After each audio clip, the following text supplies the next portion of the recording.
छत्तीसगढ़ में धार्मिक स्वतंत्रता पर हमला, संविधान क्या कहता है? हाय दोस्तों, स्वागत है मेरे चैनल पर। आज हम एक गंभीर मुद्दे पर बात करेंगे जो भारत के संविधान और हमारे मौलिक अधिकारों से जुड़ा है। छत्तीसगढ़ में हाल ही में एक मसीही परिवार की प्रार्थना सभा में बजरंग दल और शिवसेना के कार्यकर्ताओं ने जबरन घुसपैठ की। उन्होंने न सिर्फ शोर मचाया बल्कि मसीही धर्म का अपमान किया और धर्मांतरण का आरोप लगाया। हैरानी की बात, पुलिस ने उल्टा मसीही परिवार को ही नसीहत देना शुरू कर दिया कि प्रार्थना कैसे करनी चाहिए। आखिर ये हो क्या रहा है? क्या भारत में धार्मिक स्वतंत्रता खतरे में है? चलिए इसे कानून और संविधान के नजरिए से समझते हैं। छत्तीसगढ़ के एक छोटे से इलाके में एक मसीही परिवार अपने घर में रविवार को प्रार्थना सभा कर रहा था। ये लोग अपने विश्वास के मुताबिक प्रार्थना कर रहे थे, जैसा कि वो सालों से करते आ रहे हैं। लेकिन अचानक बजरंग दल और शिवसेना के कार्यकर्ता उनके घर में घुस आए। उन्होंने न सिर्फ सभा को बाधित किया बल्कि अपमानजनक टिप्पणियां की और धर्मांतरण का आरोप लगाया। परिवार ने पुलिस को बताया कि वो किसी को जबरन नहीं बुलाते, लोग अपनी मर्जी से आते हैं क्योंकि उनका मानना है कि उनकी प्रार्थनाएं उन्हें मानसिक शांति और चंगाई देती हैं। लेकिन पुलिस ने न तो हमलावरों के खिलाफ सख्त कार्रवाई की बल्कि परिवार को ही प्रार्थना के तरीके पर सलाह देने लगी। ऐसी घटनाएं कोई नई नहीं हैं। छत्तीसगढ़, मध्य प्रदेश, उत्तर प्रदेश जैसे राज्यों में ऐसी खबरें बार बार सामने आती हैं जहां हिंदुत्ववादी संगठन मसीही समुदायों पर हमला करते हैं और धर्मांतरण का आरोप लगाते हैं बिना किसी ठोस सबूत के। लेकिन सवाल यह है, क्या भारतीय संविधान ऐसी हरकतों की इजाजत देता है? आइए इसे समझते हैं।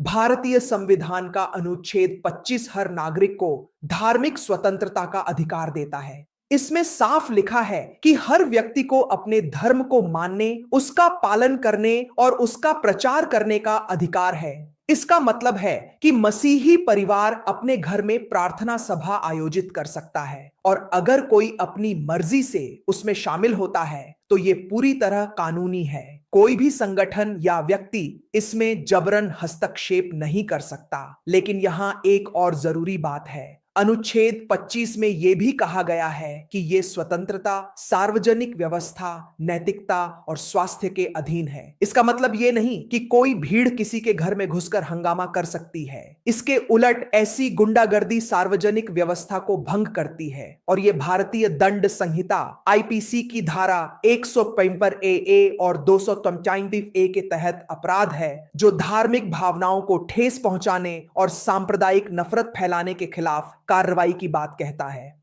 तो फिर सवाल यह है कि पुलिस ने बजरंग दल और शिवसेना के कार्यकर्ताओं के खिलाफ कार्रवाई क्यों नहीं की? क्या पुलिस का रवैया पक्षपातपूर्ण था? और अगर हां, तो यह संविधान के अनुच्छेद 14 का उल्लंघन है, जो कानून के समक्ष समानता की गारंटी देता है। छत्तीसगढ़ में धर्मांतरण को लेकर एक कानून है जिसे छत्तीसगढ़ धर्म स्वतंत्रता अधिनियम 2000 संशोधित 2006 कहा जाता है। इस कानून के तहत जबरन, धोखे से या प्रलोभन देकर धर्मांतरण कराना गैर कानूनी है। लेकिन इस कानून में साफ है कि धर्मांतरण की शिकायत के लिए ठोस सबूत चाहिए। अगर मसीही परिवार का कहना है कि लोग अपनी मर्जी से प्रार्थना सभा में आते हैं और कोई सबूत नहीं है कि जबरन धर्मांतरण हो रहा है, तो बजरंग दल और शिवसेना का हस्तक्षेप गैर कानूनी है। ऐसे में पुलिस का काम था कि वो निष्पक्ष जांच करे और बिना सबूत के आरोप लगाने वालों के खिलाफ कार्रवाई करे। लेकिन इस मामले में पुलिस ने उल्टा पीड़ित परिवार को ही निशाना बनाया। ये न सिर्फ पक्षपात को दर्शाता है बल्कि संवैधानिक मूल्यों के खिलाफ भी है। ऐसी घटनाएं क्यों बढ़ रही हैं? पिछले कुछ सालों में छत्तीसगढ़, मध्य प्रदेश, उत्तर प्रदेश जैसे राज्यों में मसीही समुदाय के खिलाफ हमले बढ़े हैं। बजरंग दल और विश्व हिंदू परिषद जैसे संगठन अक्सर धर्मांतरण का हवाला देकर प्रार्थना सभाओं को निशाना बनाते हैं, लेकिन ज्यादातर मामलों में कोई ठोस सबूत नहीं मिलता। ह्यूमन राइट्स वॉच और अन्य संगठनों की रिपोर्ट्स बताती हैं कि ये हमले अल्पसंख्यक समुदायों को डराने और दबाने की कोशिश है। ऐसा क्यों हो रहा है? एक बड़ा कारण है राजनीतिक समर्थन। कुछ राजनीतिक दल और नेता इन संगठनों को खुला समर्थन देते हैं, जिससे पुलिस भी निष्पक्ष कार्रवाई करने से हिचकती है। छत्तीसगढ़ में बीजेपी नेताओं के बयान और कार्यकर्ताओं की हरकतें इस बात का सबूत हैं। ये न सिर्फ धार्मिक स्वतंत्रता पर हमला है, बल्कि भारत के सेक्युलर चरित्र को भी कमजोर करता है। हमें क्या करना चाहिए? दोस्तों, भारत एक सेक्युलर देश है। हमारा संविधान हर धर्म को सम्मान देता है। अगर कोई संगठन या भीड़ किसी के धार्मिक अधिकारों का हनन करती है,